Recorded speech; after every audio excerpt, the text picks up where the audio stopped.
تقديم بروفيسور أنجيليكا نويفير ليس على سبيل الثناء، وهي لا تحب الثناء ولا التعظيم. هي أكبر أستاذ حي للدراسات القرآنية في العالم. عندها حوالي 20 كتاب، بس منهم 11 كتاب في الدراسات القرآنية. أنا تعرفت عليها عام 1981 في ألمانيا، هو العام الذي صدر فيه أطروحتها للهابيليتاسيون. الألمان عندهم 2 PhDs.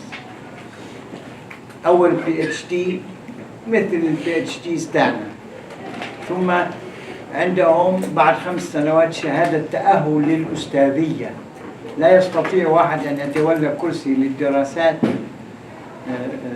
للدراسات في العلوم الإنسانية إلا إذا كان عنده هذان PhD يعني. فهذه هي PhD الثانية. حتى تعرفوا نوعية دراساتها، PhD الأولى يسموها dissertation بالألمان dissertation، عن لتعرفوا أنها هي دارسة كلاسيكية أصلا، الكلاسيكيات يعني يوناني ولاتيني ولغات ثانية، عن كتاب لمبتا من كتب أرسطو في الميتافيزيقا. الميتافيزيك تاعت أرسطو في ترجمته العربية وشرح رجل اسمه عبد اللطيف البغدادي، يعني اشتغلت على هذا النص اليوناني القديم مترجما إلى العربية كما شرحه أحد الفلاسفة العرب عبد اللطيف البغدادي. مشهور عبد اللطيف البغدادي بأمور أخرى، كتب مذكراته لأنه كان طبيبا وليس فيلسوفا فقط. كتب عن الطاعون في مصر، حدث طاعون هائل في القرن الخامس أوائل السادس، وكتب مذكرات ترجمة شخصية لنفسه، وعمل في شرح كتب أرسطو قبل ابن رشد يعني بحوالي 100 عام. فكانت هذه أطروحتها الأولى عن دراسة في شرح عبد اللطيف البغدادي لميتافيزيقا أرسطو. وهذا عملها الثاني، السور المكية في القرآن، دراسات في تركيب السور المكية من المرحلة المتوسطة. المستشرقون الألمان بدأوها، ثم صارت عامة، يقسمون السور المكية للقرآن التي هي حوالي 55% من سور القرآن، يقسمونها إلى 3 مراحل. السور الأولى المبكرة أوائل الوحي، ثم السور المتوسطة، ثم المرحلة المكية المتأخرة. بلشها واحد اسمه جوستاف فايل، ثم ثبتها نيلدكي، وصارت ثابتة في الدراسات القرآنية في سائر أنحاء العالم. فكانت هذه الهابيليتاسيون تاعها، وصارت هي التأسيس الجديد. هي في الأصل طبعا دارسة فيلولوجيا، هذه التاريخانية الألمانية، فيلولوجيا وتاريخ، لغات وتاريخ، لكنها من أوائل من ثار على الفيلولوجيا، واشتغلت على القرآن وعلى الأدب العربي القديم، وعلى الأدب على القرآن وعلى الأدب بمناهج أدبية. اقتربت قليلا من اللسانيات، ولكنها لحسن الحظ لم تبقى فيها. يعني هي هذا الكتاب من أتباع أو المدرسة البنيوية، دول اللي طالعين من الماركسية، صاروا يشتغلوا على النصوص إنه structuralism against Marxism، ولكنها لم تبقى في هذه المرحلة. خدمت القرآن كثيرا بالخروج من الفيلولوجيا إلى مناهج جديدة، لكنها لم تبقى فيها، وطلعت للمنهج الأدبي ومنهج نظرية الأدب، واشتغلت كثيرا جدا في دراسات تفصيلية. بسبب تخصصها في الكلاسيكيات فهي تعرف هذه المناهج القديمة وتعرف المناهج الجديدة في اللاهوت، في اللاهوت البروتستانتي وفي اللاهوت الكاثوليكي، وبالذات في اللاهوت البروتستانتي. يعني الذي يقرأها يعرف مدى عمقها في الكلاسيكيات وخروجها من هذه الكلاسيكيات، استخدامها لهذه الكلاسيكيات وخروجها منها. يعني أنتم لو تعرفون كم عانت هذه السيدة، لأنها تقريبا بقيت حوالي 20 عاما وحيدة. يعني أتى علينا فترة في أواخر السبعينات وحتى أواخر التسعينات ما عاد أحد يقول إن القرآن نص. ناس يقولون إنه تكون في القرن الثالث الهجري، ناس يقولوا محمد مش موجود، ناس يقولوا المسيح شخصيته أثبت تاريخيا من شخصية محمد، ناس يقولوا اجتمعوا القرآن العباسيين. يعني ألغيت الفيلولوجيا، ألغت نفسها الفيلولوجيا هذه، واحتجوا بالثورات في العلوم الاجتماعية وعلوم نقد النص وما شابه، وظهر جيل كامل أسسه 3 أو 4 في إنجلترا وأمريكا، ثم صاروا عشرات أو مئات الدارسين إنه يعمل نفسه فيلسوف، يقول لك هذا الطبري كل أخباره مزورة، زورها أهل السنة بعد 200 سنة، قاموا طلعوا تاريخ أول للإسلام مش موجود أصلا. بس بدأوا بالقرآن، وبالقرآن أحد 3 مذاهب، إما أنه وجد بعد 300 سنة من موت محمد إذا كان محمد موجود، أو أنه ترجم عن السريانية. محمد بلش بترجمته وهو ورقة بن نوفل أو شخصيات أخرى، ترجم عن السريانية، أو أنه هو كما كان المستشرقون القدامى ويقولون أنه خليط من اليهوديات والمسيحية السريانية. فبقيت هذه السيدة مع قلة قليلة جدا تقول طوال الثمانينات والتسعينات إن القرآن نص، وأنه ينبغي أن يقرأ كنص بغض النظر عن الإيمان أو الكفر. هو بيسمي نفسه ب1000 مكان أنه كتاب.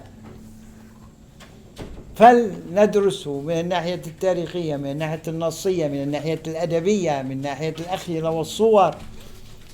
ما بقي أسلوب من الأساليب إلا ودعت، وكانوا يعتبرونها ساذجة أو تقليدية، وأحيانا يعتبرونها مسلمة، وأنها يعني زعلانة من العلوم الحديثة وكذا. الآن طبعا تستعيد هذه الدراسات كلها قوامها بالمناهج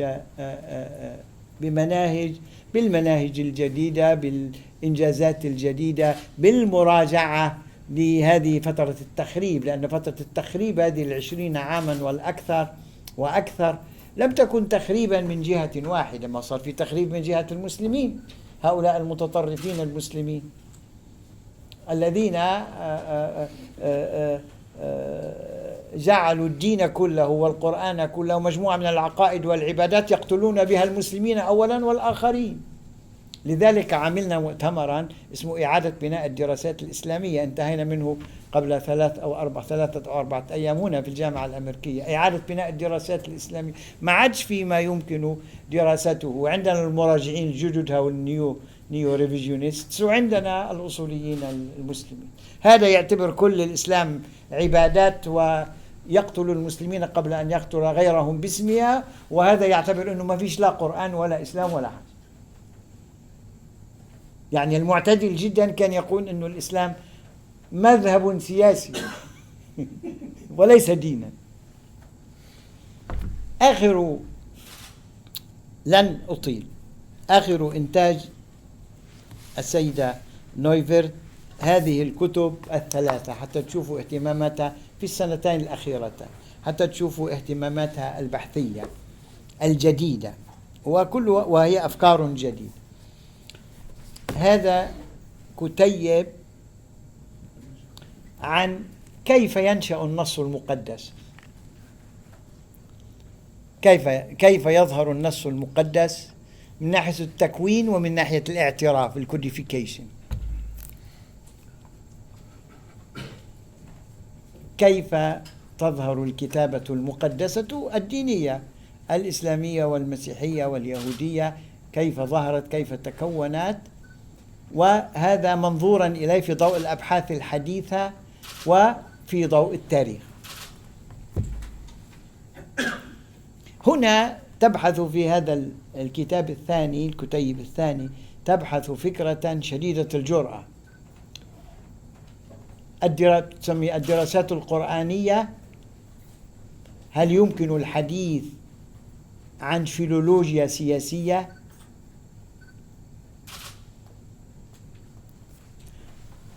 الإنجيل والقرآن وظهور الإسلام في ضوء الدراسات النصية القديمة ودراسات النصوص القديمة، وفي ضوء الفيلولوجيا المعاصرة. إنما ذروة ما وصلت إليه في القراءات الجديدة للقرآن وبمناهج مختلفة هذا الكتاب الذي صدر قبل عدة أشهر فقط، اسمه سحرنة القرآن للعالم، القرآن وسحر العالم، ونهايات السحر في التاريخ. Enchantement and disenchantement.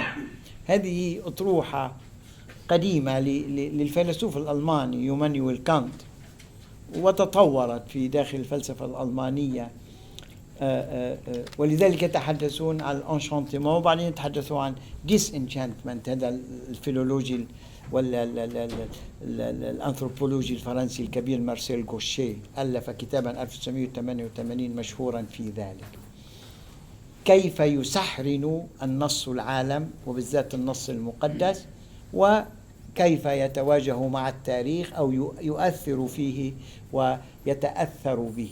هذا ما ستتحدث إلينا عنه من ضمن حديثها عن الظواهر الجديدة في الدراسات القرآنية. عندها أطروحة شديدة الهول، يعني حتى أنا ما جرؤت بعد على أن أقول بها. عند كتاب صدر قبل 5 سنوات، لا 2010، اسمه Quran and Late Antiquity. أنا عملت عليها نكتة، Quran and Late Antiquity. هذا مذهبها الجديد، شغلها الجديد، القرآن والكلاسيكيات المتأخرة. هي تزعم أن هذه النصوص المقدسة الثلاثة بالذات، بل والنص المانوي، ظهرت في العصر الكلاسيكي المتأخر، صارت كتابات مقدسة، بل صارت كتبا بين الخامس والسابع للميلاد، بين القرنين الخامس والسابع للميلاد. وهي عندها دعوة أنه هذا العهد القديم والعهد الجديد معتبرين كتابين أوروبيين، حتى نؤلف أنا أعتبر أن القرآن من هذه الكتب، فهو كتاب أوروبي كما تعتبره موروثا للعهد القديم والجديد، هو موروث تأسست عليه أوروبا العصور الوسطى. القرآن من تأسيسات أوروبا في العصور الوسطى. يعني رؤية إشكالية. هذه مباحث الليت أنتيكويتي وتأثيراتها في العالم الحديث والمعاصر الآن شديدة الازدهار في الأنثروبولوجيا وفي التاريخ. هذا السحر، القرآن وسحر العالم أو سحرنة العالم، متابعة لهذه الرؤية التي نشرتها. الآن نحاول ترجمة الكتاب الأول، وهذا الكتاب نحاول ترجمته إلى العربية. الكتاب 2010 ترجم للإنجليزية، Quran and Late Antiquity، بس هذا بعد لم يترجم، ما يزال فقط بالألمانية. أترك الكلام الآن للسيدة نويفرت لتطلعنا على هذين الأمرين عن دراساتها القرآنية، وماذا تريد أن تقول في هذا الكتاب بالذات؟ تفضلي دكتور. شكرا يا دكتور رضوان. سمح لي يا دكتور رضوان أتكلم بالإنجليزية وأنا لأسباب مختلفة وعديدة، فأنا أشكره على ذلك. So I will, in order to not to waste your time, to try to. إذا في حد محتاج أنا أترجم لكم. لا تخجلوا، كل من لا إذا لم يعرف نقول للسيدة تحكي بهدوء وأنا أترجم.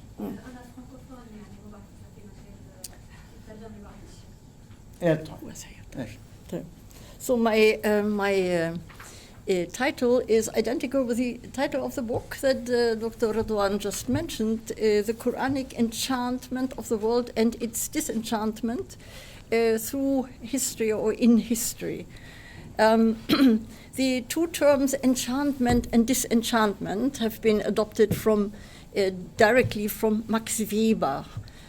Max Weber, the social philosopher of the beginning of the 20th century, who was particularly interested in the disenchantment, in the reversal of the enchantment in secularization in modernity.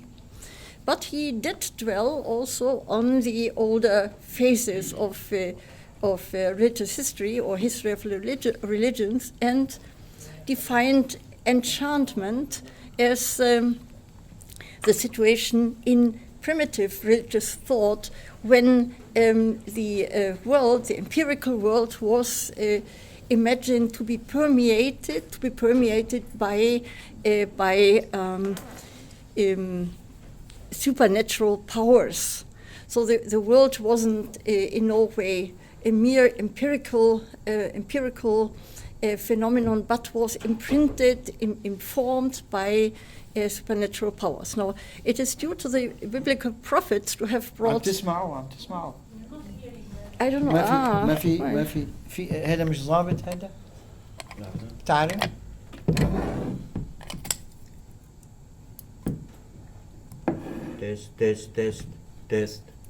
تست ما صرخت معي. سوء الحظ. كمل. Okay. So, who brought Weber ascribed the merit of having brought order into this somewhat chaotic, enchanted world of the primitive imagination by establishing a covenant between man and God, a divine covenant, and by establishing a kind of two-storied edifice, which is made up of the empirical world and the spiritual world, which overarches it and which also governs the empirical world. أنت انتبهتوا ماذا تقول؟ تحكي عن العشاء الأخير في التقاليد المسيحية وفي العقيدة المسيحية الذي التقى فيه المسيح بتلامذته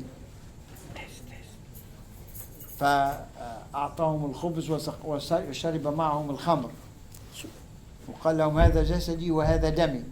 هذا هو المزج بين القدسي والمادي في مسألة سحرنة العالم. كمل.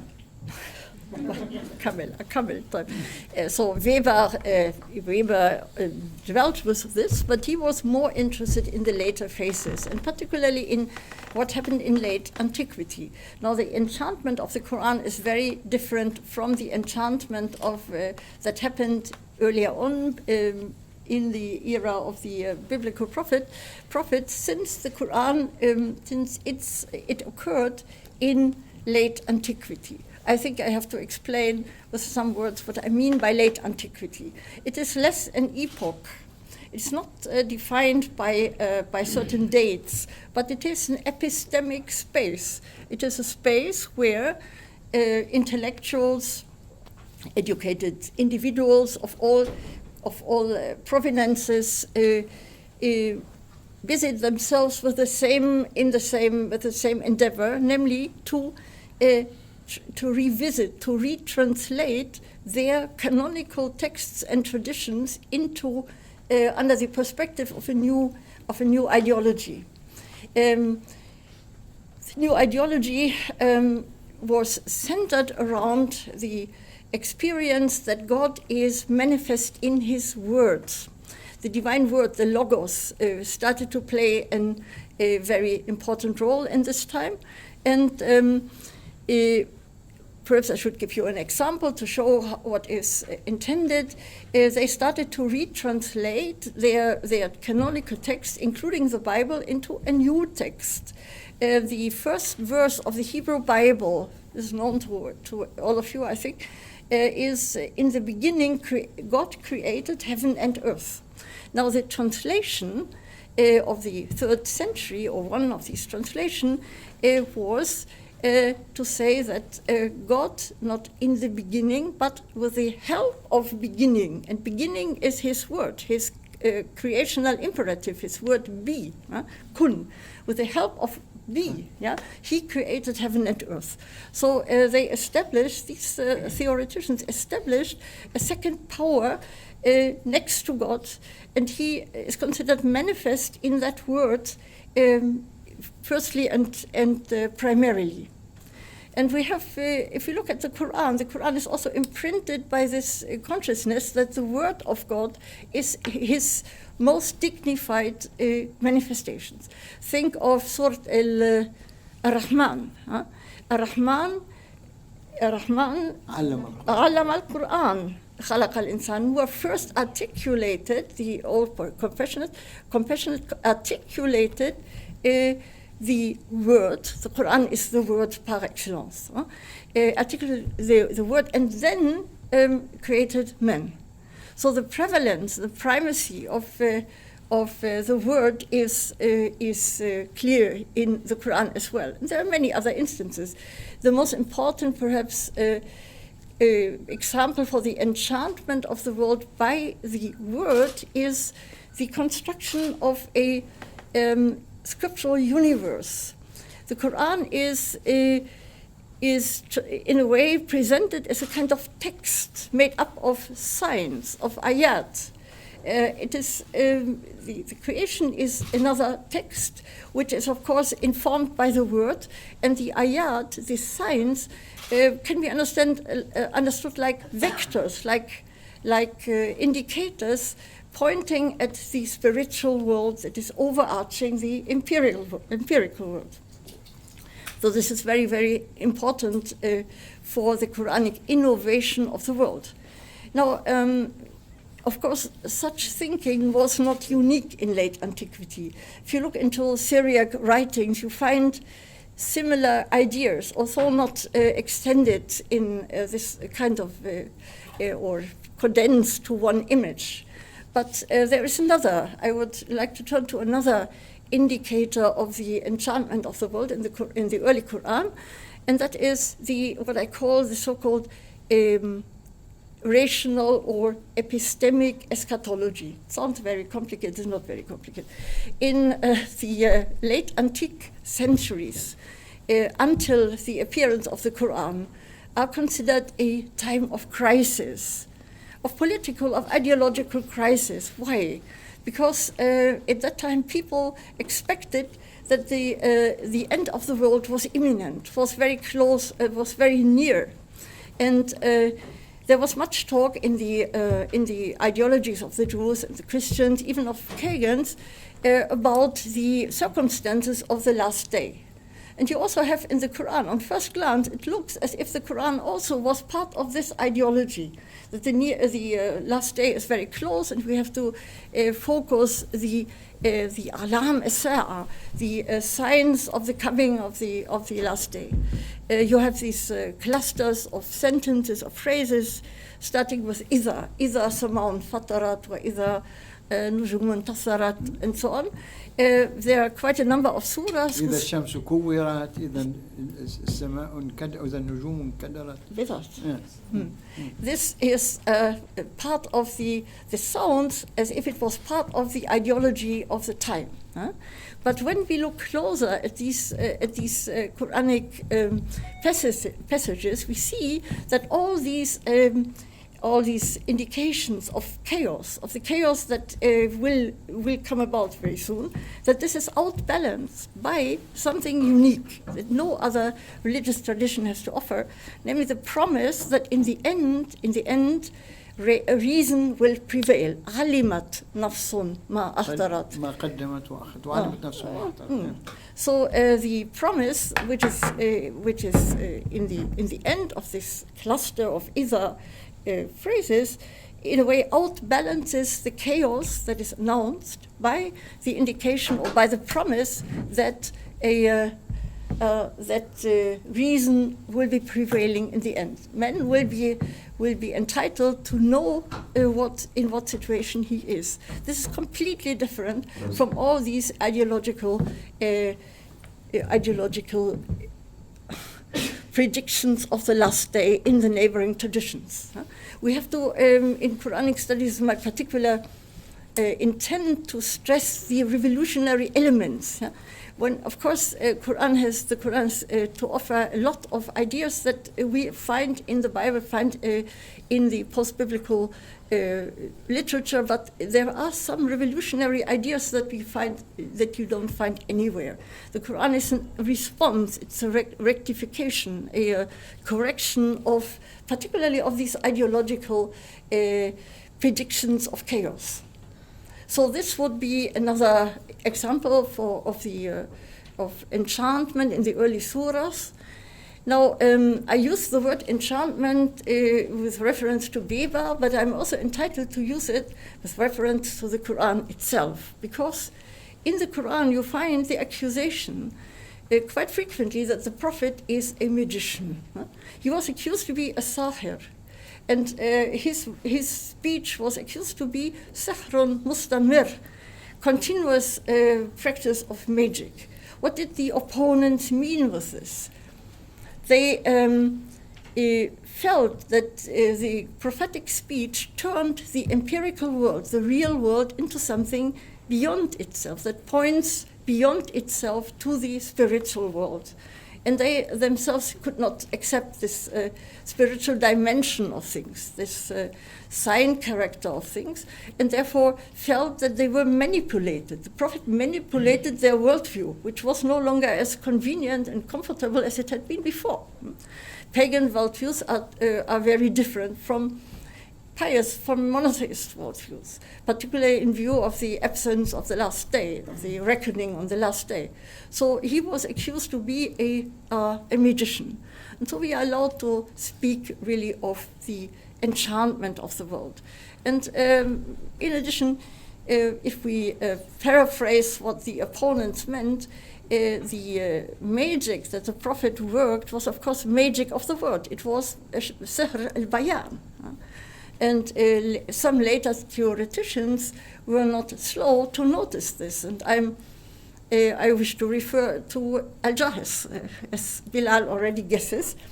Al-Jahiz, who did not speak about late antiquity, but he didn't speak of Jahiliyyah, not either. He doesn't use the word Jahiliyyah. He uses, or he paraphrases something that we can call Asr al-Balagha, the age of rhetoric, the age of speech obsession. This is what Jahiz brings to the fore.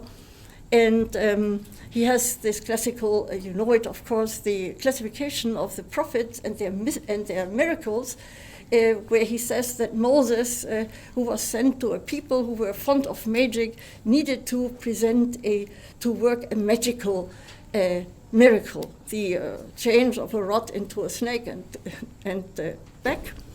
Jesus, who lived, is very smart. I mean, Jesus, who lived in a later phase of late antiquity, where Moses lived in antiquity, not in late antiquity. But Jesus already was a son of late antiquity, where science and rational thinking was desired. So he had to eclipse this scientific scholars, the medics, by not healing people, but resurrecting dead bodies. So this is another way of changing the world. Now, the Prophet Muhammad would not have impressed anyone by such physical demonstrations of his of his power. He needed, in view of the obsession of his audience with rhetoric, with speech, with poetry, he needed to bring a rhetorical miracle, which is the Quran. So in a way, Jahiz confirms what I'm just trying to say, that late antiquity was the age of speech, of language, of rational thinking. So well, in our title there was the promise that Rahma should also play a part in what I want to tell you. Until now, the early Meccan surahs are not interested in Rahma as a notion, as a mafhum. Yeah? They are interested in justice, because the last day of judgment, will bring about justice. Now, what about Rahma? Rahma comes in the second Meccan period, in what we call the second Meccan period. It's difficult to date it, but with one surah, one particular surah, namely Surah Maryam. Well, this is not a surprise, since Maryam is already, before she enters the Quran, she's already clad, let's say, in a kind of garment of Rahma, because in Christian tradition, and she comes from the New Testament Christian tradition, she is called Maria Plena Grazia, Mary or Maryam Mubtaliat Ni'ma. This is her. Yeah. So she is already imprinted with this virtue that she is going to represent. Now, in Surah Maryam, you have 23, I think. I'm not so strong in statistics, but 23 references to the root Ra Ha Mim, and this is unique. Some of them are due to the use of the divine name Ar-Rahman. Ar-Rahman becomes a divine name for a period of time and replaces Allah and Rabbuka. And there are 7 surahs where Ar-Rahman is the divine name. Maryam is one of them. So, but what is far more interesting is that Maryam in that surah plays a very outstanding role. She is, let's say, she is the symbol of maternity. She enters the scene as a young woman who conceives a child, then she is pregnant, then she gives birth, then she carries the child to her family. So all the time she is concerned with the relation to her newborn or not yet born child.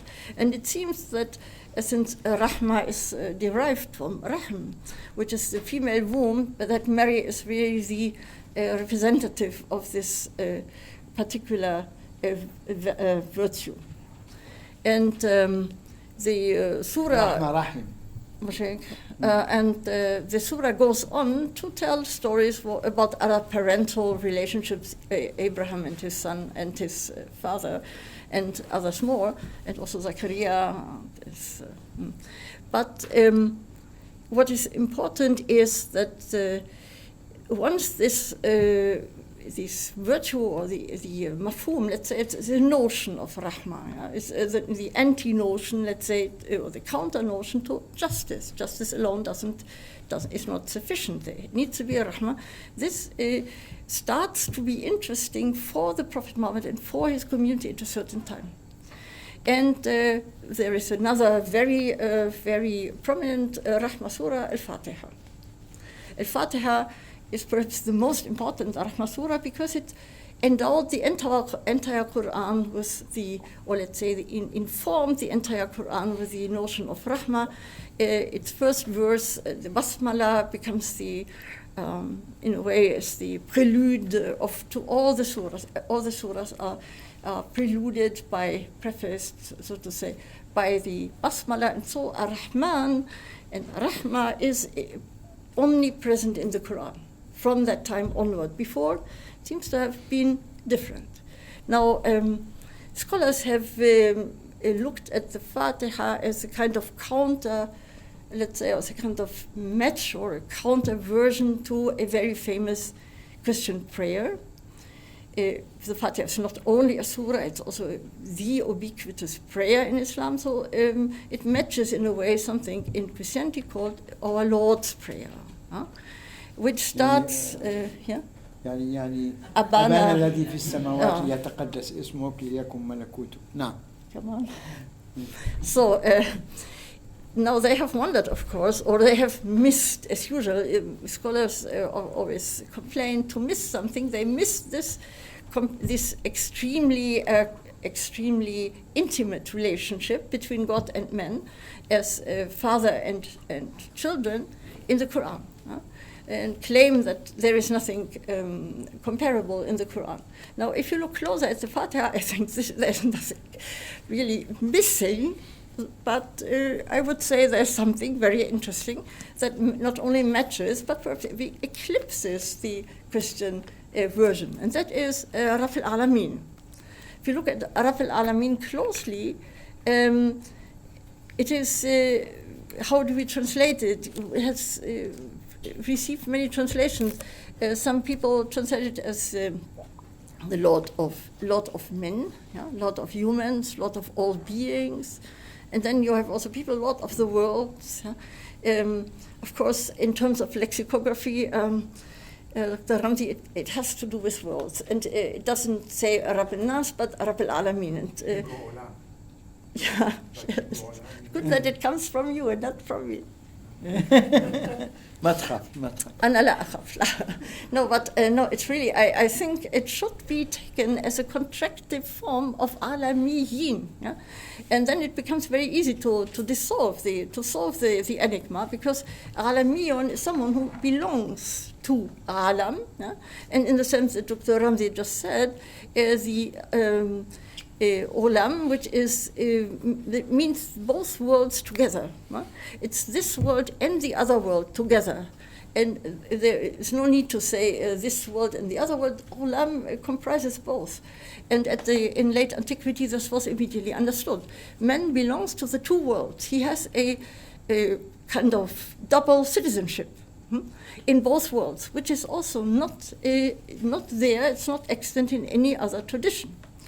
The Christian tradition concedes to men that they have a relationship to the other world, but they are not yet citizens. They have to wait until the Aion, the millennium, has passed. Then they will probably become citizens of the other world. But in the Quran, it is a very, very much closer relationship to eschatology. And as an observer, I am not, have not been brought up in Muslim tradition. I'm particularly admiring this dimension of Islam, this, let's say, this implicit or intricate presence of eschatology present in the real life. And it has to do with such verses which are very often repeated. Man is a citizen of both worlds, and he hasn't to wait until he dies. He's already now.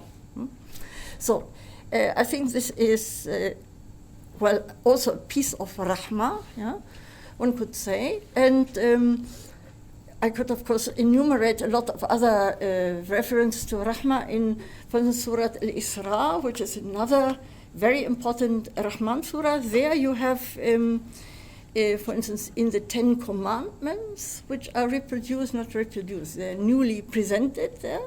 We have the commandment to respect one's parents, which has to do with Rahmah. You have to do this, to do good, be kind to your parents from out of Rahmah. And this is not there in the other traditions that also have the 10 Commandments. There they have nothing to do with an emotional emotional participation of men in keeping these commandments. But in the Quran, it's the emotional commitment which has to play a role.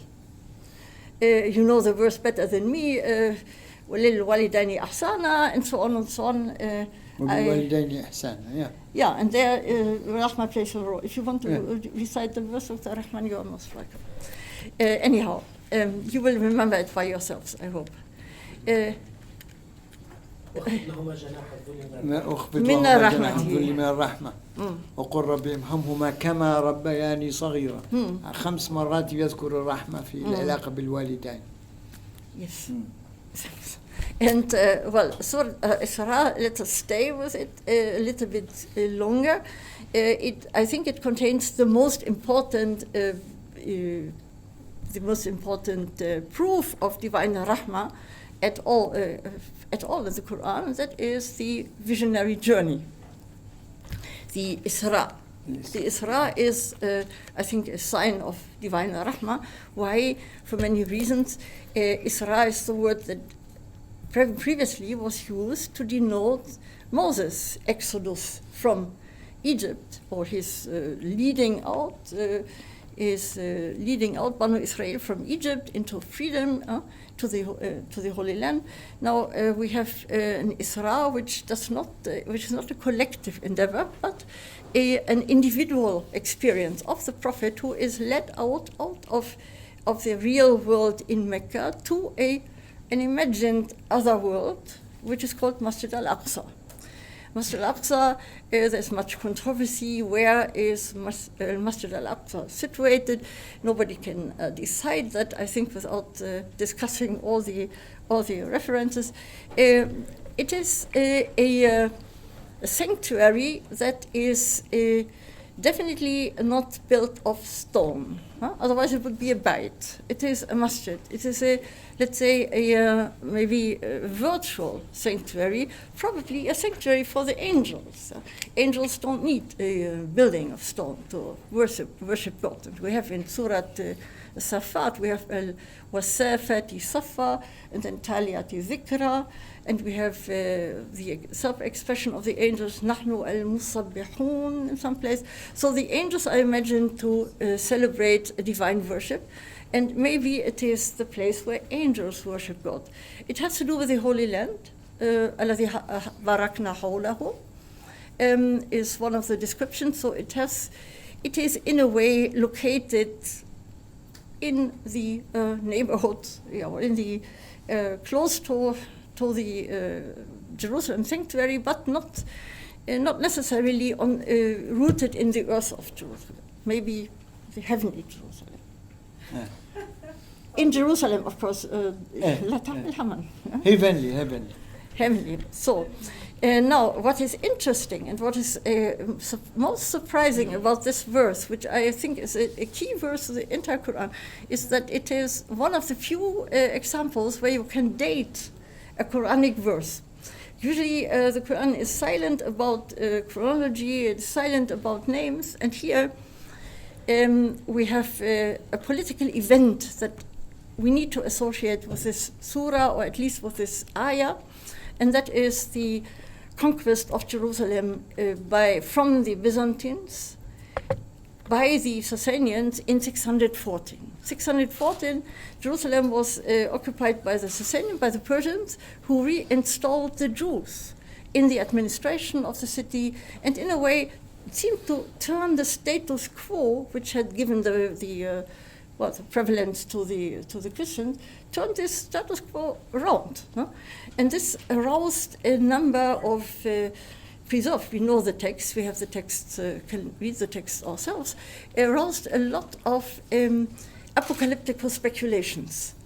On the Jewish side, Zerubbabel and others, they predicted the coming of the Messiah very soon. On the Christian side, it was the parousia, the return of Christ to fight the evil forces and so on.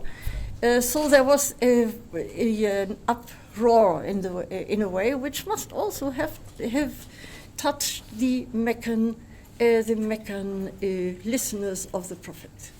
We should not imagine that they were totally isolated from what happened in Bilad al-Sham. So the question was now, to whom is Jerusalem? In whose dominion does Jerusalem fall? Is it Byzantine Christian, or is it Jewish, Sasanian Jewish, or something else? And the Quran votes definitely for something else, namely not belonging to any human dominion, but being aloof, being a spiritual sanctuary. Al-Masjid al-Aqsa. And this is what became, or perhaps already was, we don't know exactly how to decide this question, the direction of prayer, the qibla of the community. And there are quite a number of verses in Surah Al-Isra. If you look closely at the text, you see that there is, for instance, the recommendation given to the worshippers. They should, before they start to pray, they should say a kind of implication of kind of prayer, additional prayer. Give me to asking for a sound exit, مخرج صدق, and a sound return into it. أدخلنا مدخل أخرجنا مخرج أدخلنا مدخل صدق وأخرجنا مخرج صدق واجعل لنا من لدنك سلطانا نصيرا. And this, of course, this refers to the ihram, to the ihram where the worshipper is absent from this empirical world and is for a while is been transferred to another orbit, and we can perhaps identify that with the with the direction of prayer, which he has been following. That would mean that he or she also, like the Prophet, experienced such a transfer to the imagined Al-Masjid Al-Aqsa.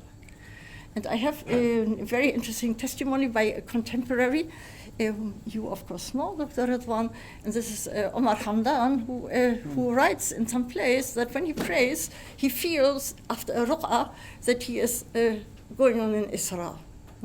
So he feels that this إسراء أو معراج. No, Isra first. لا يدعي النبوة يعني. لا. So no, but I think this is an interesting testimony for the I think for the correctness of the interpretation that this meant a new situation for the community. And in political terms, of course, one could say that community by this aligning themselves or itself to Al-Masjid Al-Aqsa, which in a way is Jerusalem, is of course the on earth, geographically spoken, it is Jerusalem. And if even it was in heaven. By aligning itself to this sanctuary, they in the end eventually had gained a center. They had before been quite decentered in Al-Hijaz, where no religious center for monotheists was extant. So they had gained an access to this center. And this gives me a good introduction into, or a good opportunity to leap to our second part. I don't know how much time I will have. I have to speed up. No? عندك ربع ساعة 10 دقائق ربع ساعة. إذن we need to reach the disenchantment of the world. Until now, everything was about enchantment, of changing the world completely into a new spiritual realm. Now, the disenchantment has also new world view, new Weltanschauung. Definitely. But now the disenchantment, what is it like? I mean, it has to do with the Masjid Al-Aqsa. There are many, if you imagine that community that had existed as a pious group of worshippers, all of a sudden, or more or less all of a sudden, became a political unit.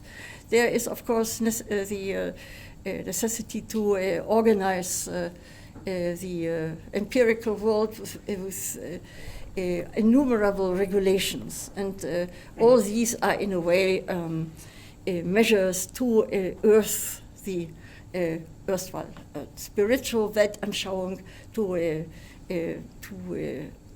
rationalize it and connect it to the empirical sphere. This had to happen. They had, in a way, in such a situation, they had to shift to a new relationship to reality. It was no longer the spiritual reality that was prevailing, but they needed to also to cope with the real challenges. And one of the first I think one of the first reform measures that were undertaken was the abolition of the Jerusalem Qibla. We cannot date the Medinan surahs exactly. The Medinan surahs are complex units, and it's difficult to decide when exactly a verse was revealed. But this seems to have occurred quite early, in the time when there was still a verbal exchange with the Jewish groups in Medina. A peaceful exchange. The first 2 years. Yes, 22, definitely. 24. Yeah. And so this measure belongs to the earlier reform measures undertaken then. And what does it mean? And all of a sudden, the Qibla to Jerusalem is replaced by the Qibla to Mecca. Yeah? I can only speculate, and I'm not sure, but it may be the case that this is the right explanation. The Jewish group in Medina was very well educated, and they knew the newest interpretation of the Bible. The Bible itself, the story that is at stake here is the story of the Akedah, of the binding of the son, or the preparations that Abraham took to sacrifice his son. This story in the Bible is a story of Abraham's piety. There's nothing political about it. It is not said that the son that he's going to offer as a sacrifice will be the progenitor of the Jews. No. But, and so in the Quran, it's also Surah Safat, where the story is briefly told, and there is no hint of at any political dimension implication. Abraham is preparing the sacrifice, and he does it because he is an extremely pious prophet. Now, in Medina, people learned that this was not the entire story. According to rabbinic interpretation, this story is the etiology for Jerusalem's belonging as a symbolic center to Judaism and only to Judaism, because the sacrifice, according to the rabbinic interpretation, took place on the site of the Jewish temple. Indeed, it was the altar that Abraham raised was the foundation wall of the Solomonian temple. This is not biblical. This is an interpretation. The sacrifice is told as a story that took place somewhere else, but it was transferred to Jerusalem. Now, it is also very national. It has a very national, let's say, genealogical dimension, because the son who was sacrificed was the progenitor of the Jews alone. I mean, it's not Abraham alone, it's Isaac, who has nothing to do with the Arabs. So there was to highlight Isaac also meant to make it over clear that here only the Jewish people was at stake.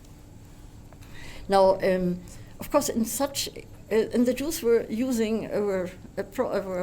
directing themselves, orienting themselves to Jerusalem in their prayer. So it's difficult to imagine that one shares such a prayer direction if this is laden with nationalist or national and genealogical implications. And therefore, I think, it was necessary to rethink this Qibla. And what came about was a renunciation of the Qibla. This can, of course, be taken as a kind of concession. I would rather say it was a declaration of independence, because with this changing to a new center in one's own homeland, and based on one's own traditions, the community became a real independent new religious entity. What did they need to do this to fill the Meccan tradition with national and political significance? the story was rewritten, let's say. The story was, it happens very often in the Quran, happens in all religions, nothing special. The story had to be rethought.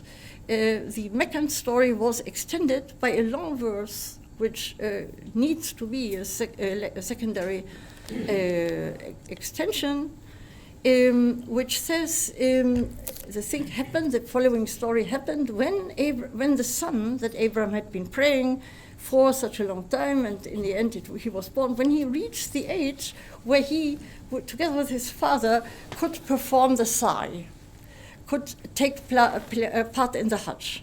Abraham was, in the Quran, is the founder of the Hajj. So the story is now chronologically located into a time where, into the Hajj period, and the son is old enough to partake in the Hajj, and so the entire sacrifice story becomes, in a way, the foundation story of Mecca, because where else could this have taken place? Must have taken place in the vicinity of Mecca.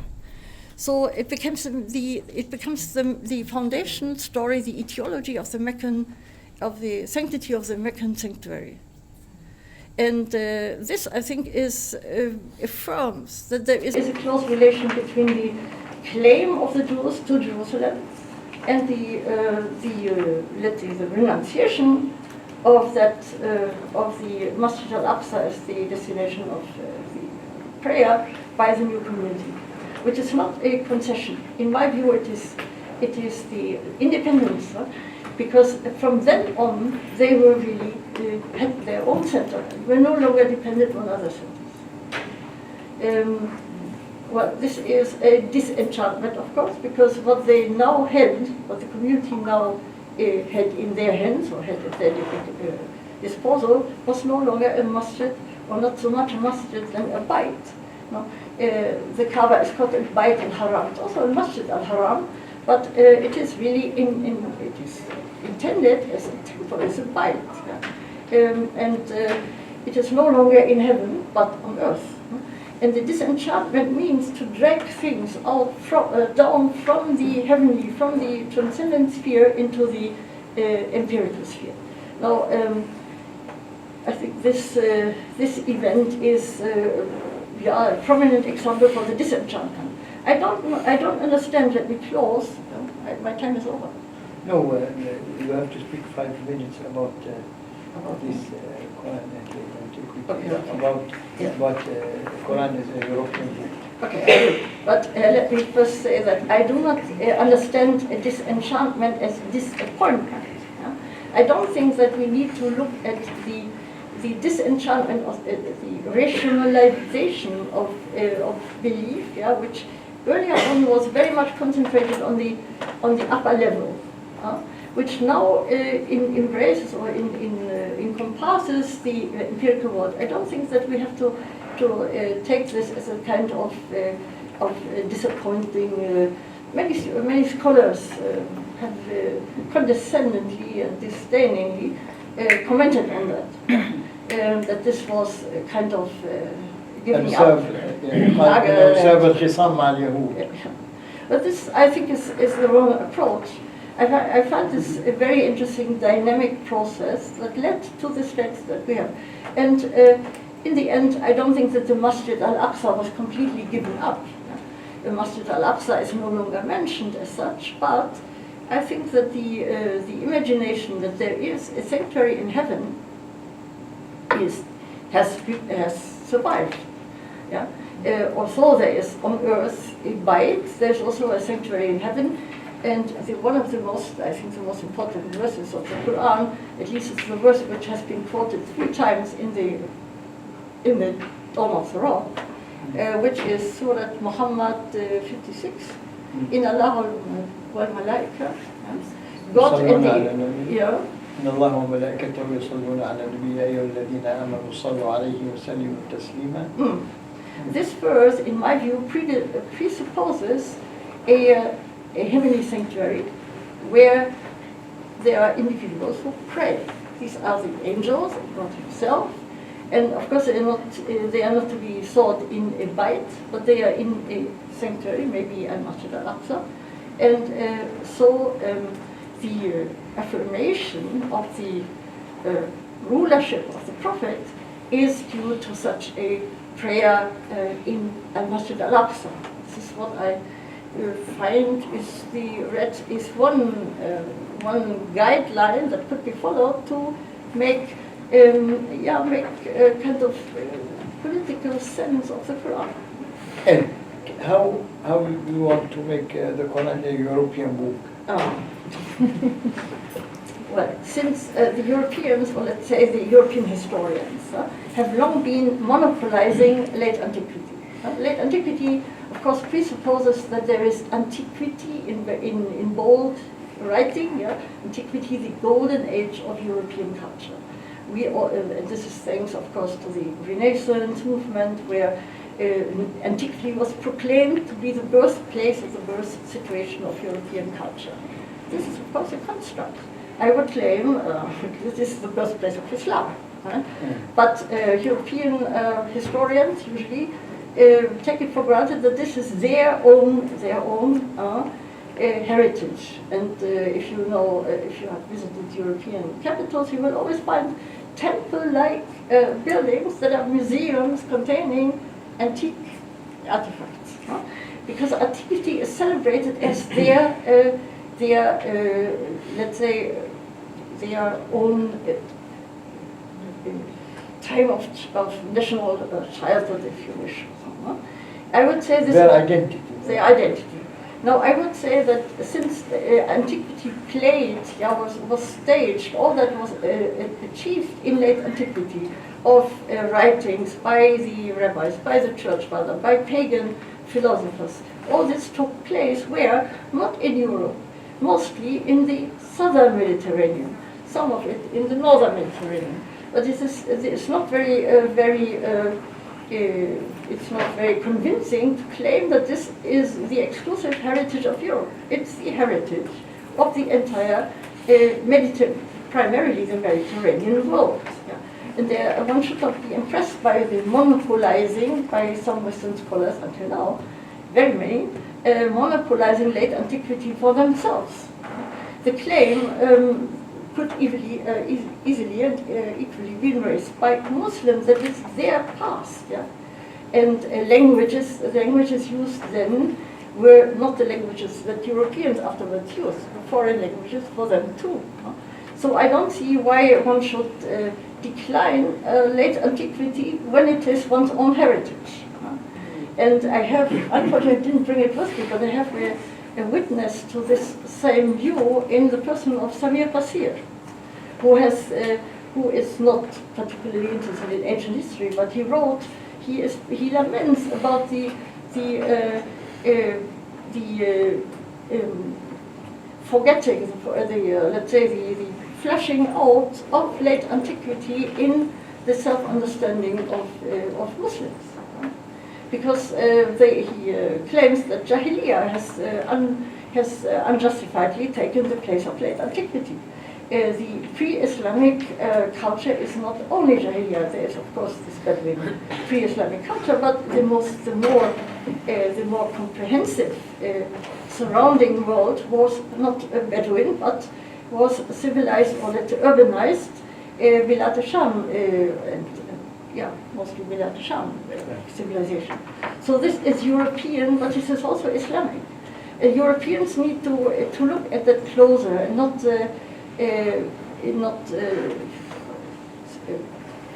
just be content with their acclaimed heritage without seeing that this was in the end the heritage of Muslims as well. So we belong in a way to the same basic origin. This is what I think. Yeah. Thank you very much.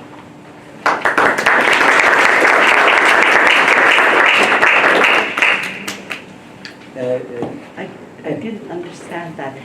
The last thing which you were talking about. So, in other words, you are saying that the civilization in of Bilad al-Sham and Fertile Crescent and how we went through Africa. This is the antiquity of Islam. This is pre-Islam. It's not the Jahiliyyah. It is that is the old لا prehistoric Islam. Is that what you're saying? لا، هي عم تقول انه الانتيكويتي اللي هي اصل اوروبا، الثقافه اليونانيه والهنديه واللاتينيه اللي اسسوا لاوروبا، وهم في نفس الوقت اسسوا للاسلام. الجاهليه العربيه جزء من الانتيكويتي اللي عملت اوروبا، والتي ظهرت فيها الكتابات المقدسه، حيث الورق صارت اللوغوس، صار رمزا. وهذه الكتب المقدسه كلها كتب لوغوس ومنها القرآن. يعني الجاهلية هي جزء من الانتيكويتي، ما يسمى بالجاهلية التي عندها نيجاتيف ايكو. لا، ينبغي ان لا تكون يعني النيجاتيف. الجاحظ ادرك ذلك فلم يعتبر الجاهلية امرا سلبيا. تفضل. Well, I think I came to the end. You came to the end. ما بدك توضحي لنا الست؟ No, I think she is completely right. The lady is completely right in saying that this past is Islam's past as well. With the same right, it can be claimed by Muslims, or by Middle Easterners, as it can be claimed by Europeans. And it hasn't happened until now. This is due, in my view, to the political monopolization of late antiquity by Western historians. Even Peter Brown, who is one of the outstanding founder of late antiquity studies, he doesn't really include Islam, and when he does, he immediately says that the Muslims, the early Muslims, in a way, they emulated the Christians, and for a while this worked, and afterwards it turned out they didn't fit. He, in a very unpolite way, rids himself from the task to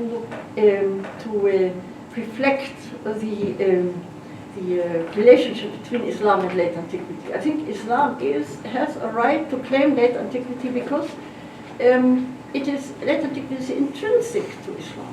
Many ideological, as I presented here, many ideological principles have been treated in the Quran, not always in a positive way, not always as examples, but as a challenge that needed to be responded to. The Quran itself is prominently responds to the challenges of late antiquity, and it is ununderstandable that this answer to problems raised in late antiquity, given by the Quran, has never been taken seriously, because this film cut has been installed according to which the Quran is something other, or Islam is something other. But Islam responds to open questions of late antiquity, as the church fathers did and the rabbis and so on. هيثم، تريد أن تسأل شيئا؟ مين بده يسأل؟ في عندكم أسئلة؟ تفضل يا حسن. في حدا لا، يبلغ؟ في حد غيرك؟ حدا يبلغ؟ أنا كنت أتكلم في نعم. طيب اوكي. تفضل. You see, Rahma in Luke is also Ni'ma, the translation of the Greek. So could it be the translation? Blessing and grace, the same. The same, يعني. It's more or less the It is same. also Lucan. And the second, you see by in Surah Maryam, the progeny is given as gift from God, as mercy from God, as a gift and mercy from God. Hiba wa rahma min Allah. The progeny is a gift and mercy from God, and this is why Mary as a maternal figure plays a role in this, as the maternal, as a tool of rahma, as a tool of rahma. So can we suggest and develop this a bit further and say that it's this rahma is more a maternal fadila, virtue? Well, it's definitely The fact that Abrahamic is very patriarchal. Yeah. Well, I don't think that in that surah that there's any tanaqud, any contradiction between the paternal and the maternal relationship. But definitely, I think that that Rahma even replaced Ni'mah perhaps by reasons for stylistic reasons, because the entire aim of the surah is to establish Rahma. So where in the places where other traditions have Ni'mah, it was shifted to Rahma, which is not very dissimilar from it. And of course, I mean, it's inseparable from maternity and from femininity also. It was taken later in Surah Al-Imran as the house of Imran and house of Abraham, putting in juxtaposition. Yeah, yes. there it always be in Medina. Everything is a little bit political, or much. تفضل. كان عبد الله العلي بيقول انه هذا الدين هو دين مرحمه مش بس رحمه، على وزن مفعله، لانه فيها معنى القوه اكثر، انه مكان ابتداع الرحمه. بيقول هذا دينه اكثر من مره سمعته عم بيقول لي عبد الله العلي دينه مرحمه. وبعدين ممكن كثير بهذا التحليل انه المرحمه هي تكون ايكوال للحب، يعني في يكون دين محبه، الرحمه هي السينونيم لحب يمكن عند المسيحيين، هذا ما عم نعمل دراسات مقارنه بين الدينين. وفي الرحمه والرحم والرحيميم اللي هي كمان نفس الجذر العبري القديم، انه لما حكينا عن الرحم اللي هو في كمان خلاف باللغه العربيه هل هو مذكر ام مؤنث. القدماء بفضلوا يذكروه والحديثين بفضلوا يقولوا الرحم مؤنث، بس عند القدماء بيقولوا هذا الرحم مذكر، وبيقولوا رحيميم هي نفس الكلمه اللي بيبدا فيها كمان سور من العهد القديم. ففي كثير هون تقارب بين المسيحيه والاسلام واليهوديه. بروفيسور بعلمك كيف بيعمل ملاحظه لغويه. اتفضل بروفيسور كيف بعد. بدي اسال سؤال بس فعلا في واحد لان عباره رحم الابوه قد استعملت. صحيح انقطع رحم الابوه. yeah. Lost its original sense. No, my question was, do you have any answer to whether, do you know when the word Rahman came to denote Allah for the first time? In which period did this come? And do you think there are other epithets which might replace also, like Al-Qadir? Well, we all know that Rahman was extant. No? There are some divine names that have been extant, perhaps in South Arabia, not perhaps, definitely in South Arabia, and as Christian Robin has shown, there are quite a number of names also of the pagan goddesses, no?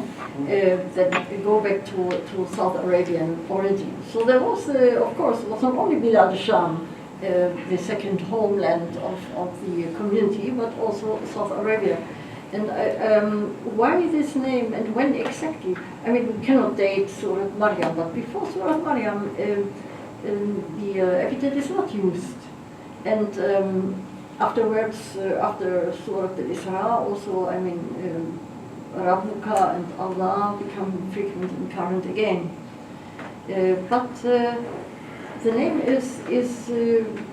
and then there's even the verse where it says, name him as you like.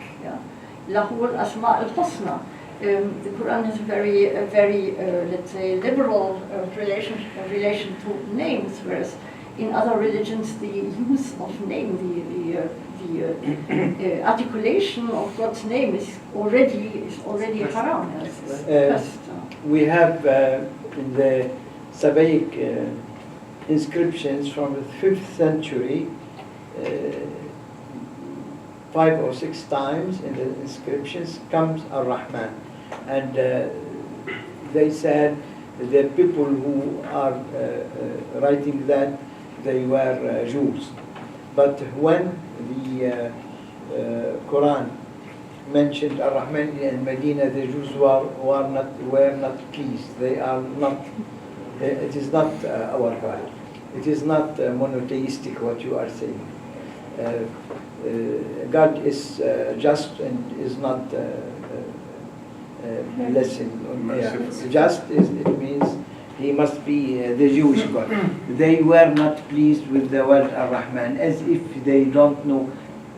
Perhaps they came from Palestine, the Jews of Arabia, and not from southern Arabia. Yani they have different traditions. Anyhow, they were not pleased. While Christian Robin and other scientists, historians who are specialists in the Yemeni southern Arabian civilization, they said Rahman is a Jewish name by the Jews of Yemen in the 5th century. Rahman, not Rahim. Rahman. Rahmanan. Nan. Rahmanan.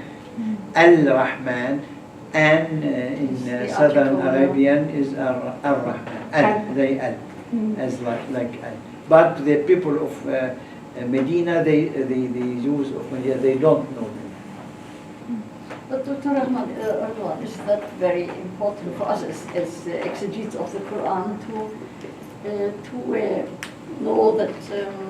It is from the antiquity, why not? Yeah. It is important. It's from southern Arabian and from the northern Arabian and then from Mediterranean.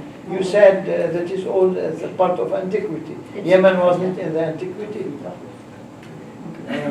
No, I'm only afraid, when it comes to it's not your method. When it comes to reduce Quranic phenomena to archaeological, speculations, I become a little bit uneasy because I think the genius of the prophet.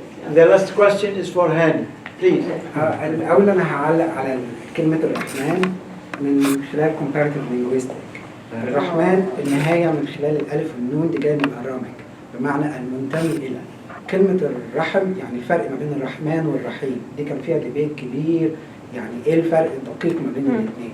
الاثنين نسبة فور، واحد الرحيم زي الرجيم والتاني الرحمن زي الإنسان، يعني كلمة إنسان يعني المنتسب إلى الإنس، كلمة نسوان يعني المنتسب إلى النسوة، كلمة شيطان يعني المنتسب إلى الشيط. فالألف والنون دي هي زيادة محطوطة بمعنى المنتمي إلى، ودي جاية من الأرامك. الحاجة اللي من الأرامك النهاية بس الألف والنون. يعني مثلا لبنان، كل الدول اللي يعني فيها أي حاجة بتنتهي بالألف والنون. هذا من الهيروغليفية من الأرامي اللغة السامية. لا الألف والنون دي نهاية. يقولون العلماء أنا درست أنا تخصصي الفرعي سبعي، فكان أستاذنا ميلر يقول لنا إنه رحمانان الألف والنون هو بمثابة القلب العربي. لا ليس النسبة العدد. لا يعني تقريبا بعد اكتشافنا للغات القديمة تقريبا حصل لنا زي ثورة في معرفة أو فهم الكلمات العربية اللي ممكن ما يكونش ليها أصل باللغة العربية. أشكركم على الصبر وعلى الحضور الكثير، وأرجو أن نكون قد أفدنا جميعا من هذه الخبرة الهائلة للبروفيسور.